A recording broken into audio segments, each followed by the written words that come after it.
If you're just getting into BMX, you may be looking to visit a skate park in the near future. In this video, we'll go over some of the things you should learn as early on as possible. The first thing you need to know is skatepark etiquette.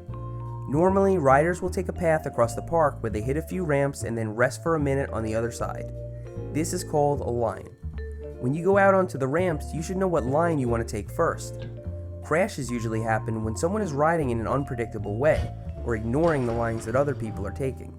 Be considerate and observe the skate park before you jump into the mix. After you watch for a bit, you'll have a much better idea what line to take and who to keep an eye on, like that scooter kid who just finished his 4th Mountain Dew. Next, you're going to need to learn how to ride quarter pipes. We'll assume you've already been messing around on your BMX in the street, so it shouldn't be too hard for you to ride up and down a mellow quarter pipe just by turning around. You'll quickly grow comfortable with the transition and work your way higher and higher up the quarter. As you move on to bigger quarters, you'll want to practice hopping slightly to turn around.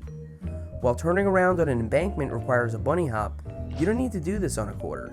Just pull your bike towards your body slightly and you'll feel it leave the ramp. Eventually, you'll be able to get your front wheel over the top and then your back wheel. Now you're airing out. Next, you can learn to ride more efficiently by pumping.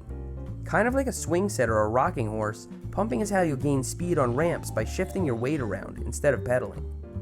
As you go up or down a ramp, you want to shift your weight back in sync with the transition. You'll know you have it figured out when you can start at the bottom of a mini ramp and work your way up higher and higher without pedaling. You'll find that pumping is very easy to learn.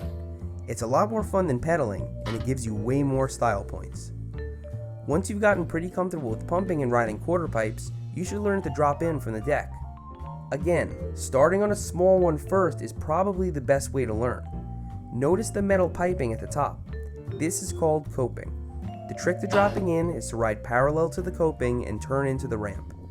Because coping can sometimes be slippery, I recommend actually lifting your front wheel over it a bit. By dropping in parallel to the coping with your wheel turned, you avoid needing to nosedive into the ramp to make your transition. In fact, you'll pretty much end up in the same position you would if you were just riding up and down the quarter.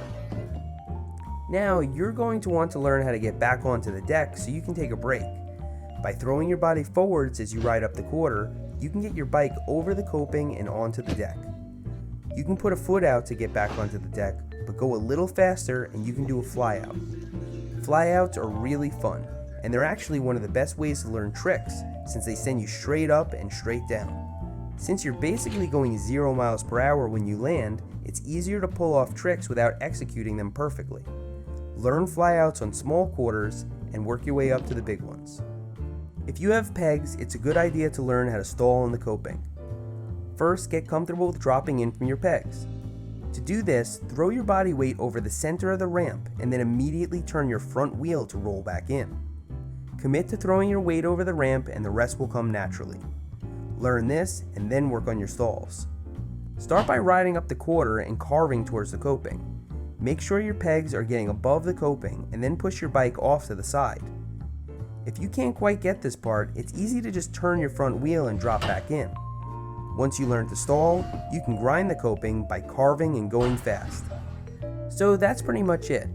Most of the stuff in the middle of the skate park is easy to ride over when you're a beginner. However, planning your lines, learning to ride quarter pipes, and getting a general feel for pumping is pretty crucial to being able to ride the rest of the park. If your skate park has an early morning session, I recommend getting out there and practicing these basic techniques before it gets crowded. Hopefully you can get a few ramps to yourself for a while. Get out there, keep practicing, and like always, thanks for riding with me today. I'll see you next time.